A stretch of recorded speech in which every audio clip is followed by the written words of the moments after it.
皆さんはじめまして、またはごきげんよう。同チャンネルの主に使える見習いメイドことゆっくりラドリーと、私が採用される際に担当する、パーラーメイドのゆっくりパルラだよ。今回は久々のドラゴンメイド会なんだけど、パルラ姉さん、軽く解説をお願いします。任せな。今回は手札誘発をガン積みした高校特化構築で、その手札誘発の採用枚数はなんと、驚異の22枚だね。ドロー誘発で引き込んで、ホップイヤーと何かしらで高校0ターン目から妨害を立てるのがコンセプトだよ。この環境で高校にやらせるとは。まあ相手依存なところもあるから、安定はしないけどね。ただそれぞれの採用相性は良くて、例えばフワロスやホップイヤーは風属性だから、自分のターンで不要になったら点テストのサーチコストになるし、ドロー誘発のファンタズメイも、上級ドラゴンだからシトラールの素材になるし、場に出るからホップイヤーとでレベル9シンクロも作れて無駄がないんだよね。なるほど、結構考え抜かれてるのね。その通り。まあ、一旦お話はこれくらいにして、残りをそのまま解説すると長くなっちゃうから、あとは実際の展開を見ながら理解していこうね。対戦よろしくね。一戦目は当然ここからよ。22枚入れてるだけあって、4枚も手札誘発が来てくれたね。ホップイヤーとドレイドブルムがあるから、除去しながらバロネスを狙えそうね。問題は、その妨害をどこで使うか。見たところ相手はスネークアイデッキのようだから、リンク値が伸びる前にやらないとね。ここだ。ここでバロネス作ってナンナをブルムで飛ばせば、相手の展開リソースを大きく削れる気がするよ。なるほど、デモンスミス展開の阻害か。ただその分、ジャガン神殿でフランベルジュは出てくるから、バロネスの向こうはそこで早々に切りそうだけどね。少なくともスネックアイ展開はされるって感じかな。とはいえウララとかが残ってるから、これを下級スネークアイの丸に効果に打てれば理想的ね。なんならリンク展開してきたらファンタズメイでドローも狙えるし、状況は悪くないよ。さて盤面除去は予想通りフランベルジュで除去しようとしてきたわね。なるべく万能を向こうは残しときたいけどしょうがないね。おっと、現在風で展開も広がってる。早いとコーララを打ちたい気持ちもあるけど、我慢して丸に効果を狙うよ。そこは基本、大損コストだからね。仮に多くから呼べたとしても、手札からの展開リソースがなければもはや意味がない。無事ターンが回ってきたね。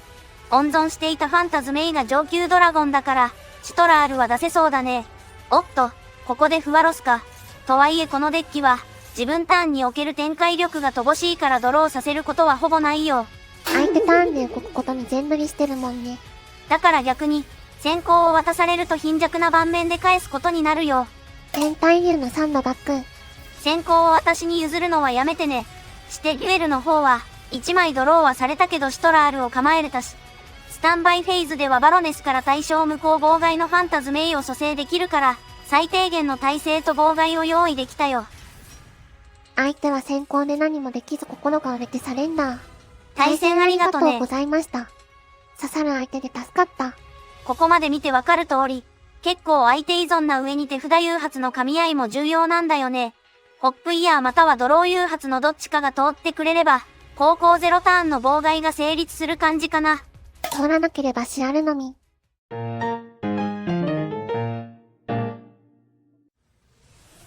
2000のも当然高校よ。今のところホップイヤーはなし。ドロー誘発はファンタズメイぐらいだね。対戦相手はバンキッシュ使いのようね。バンキッシュは確実にリンク位置を出すから、そのタイミングでファンタズメイを使いたいわ。ここだね。ファンタズメイを投げてドローを見るよ。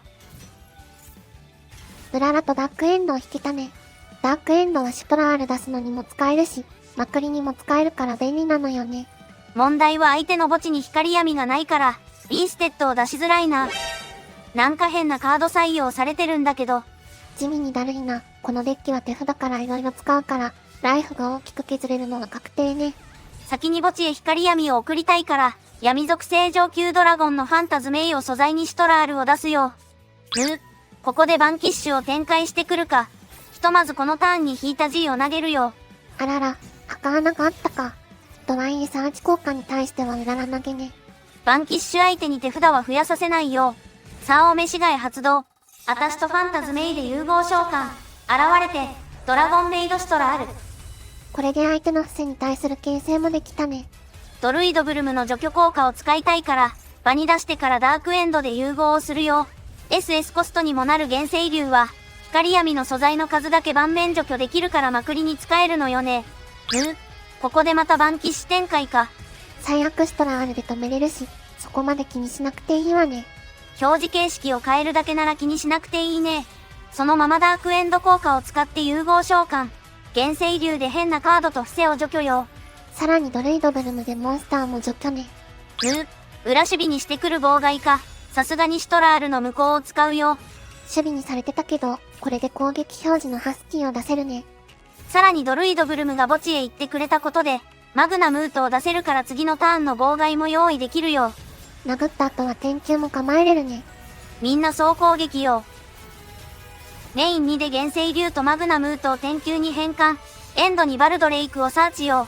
天球のリクルート効果を通せたら、2妨害できそうね。ただ相手にはサーチ効果持ちのラゼンがいるし、サーチ効果を止めれないからどう来るか。バリウスを持って来られるのは厄介だね。バトルフェイズに入るならここで天球を使うよ。バンキッシュの展開効果はあくまでメインフェーズだからね。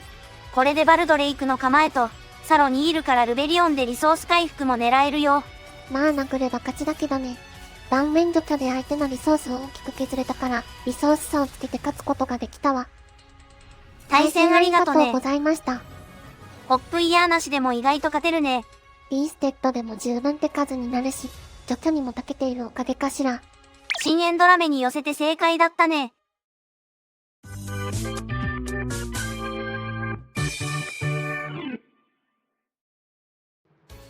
ここからは軽いデッキの解説と振り返りをするわ。と言っても、展開は見せた対戦の通りだし、初動自体もただのドラゴンメイドデッキとさほど変わらないから。タルラ姉さんには採用のポイントや苦手な相手、デッキ評価だけについて解説をお願いします。任せな。まず採用についてなんだけど、手札誘発は風属性またはドラゴン族で固めてるよ。確かRG曰く、最近風属性手札誘発のフワロスが増えたことと、竜王も来たことが組むきっかけだとか。そうそう。最初の方にも触れた通りフワロスが来てくれたおかげで、テンペストのサーチ効果が実用的になっているのよ。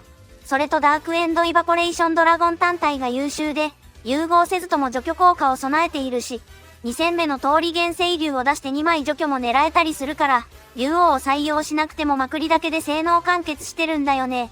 だから無駄にエクストラを圧迫しないように、ダークエンドに絞って他の竜王やレベル8ドラゴン族の採用はしなかったんだね。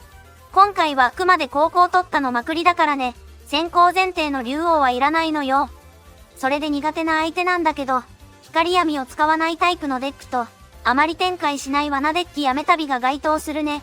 コンセプト上手札誘発で固めないといけないから、魔法罠除去のまくり手段をメインに採用する余裕がないし、高校0ターン妨害するにもビーステッドに依存しているから、そもそも光闇を一切使わないデッキに対しては無抵抗になるんだよね。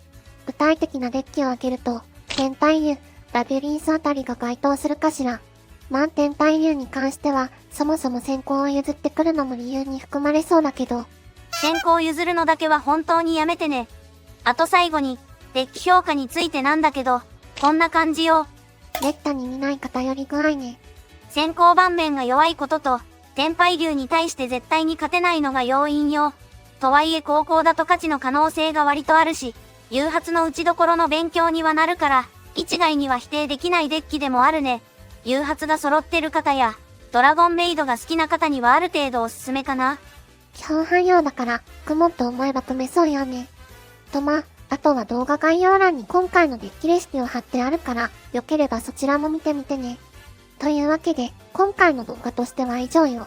ここまでのご視聴、ありがとうございました。もし取り上げてほしいカードやテーマがある場合は、コメントで教えてくれればいつかはリクエストに答えるつもりだから、気軽に話してね。それではまた、別の動画でお会いしましょうね。バイバイよ。ここまでのご視聴、ありがとうございました。この動画が面白い、ためになったと思ったら、動画の高評価とチャンネル登録をよろしくお願いします。他にも土日に参加型といったライブ配信をしたり、このチャンネルをより楽しむためのメンバーシップコンテンツなどもあるよ。興味があれば、ぜひ体験してみてね。それでは、また次の動画で会いましょうね。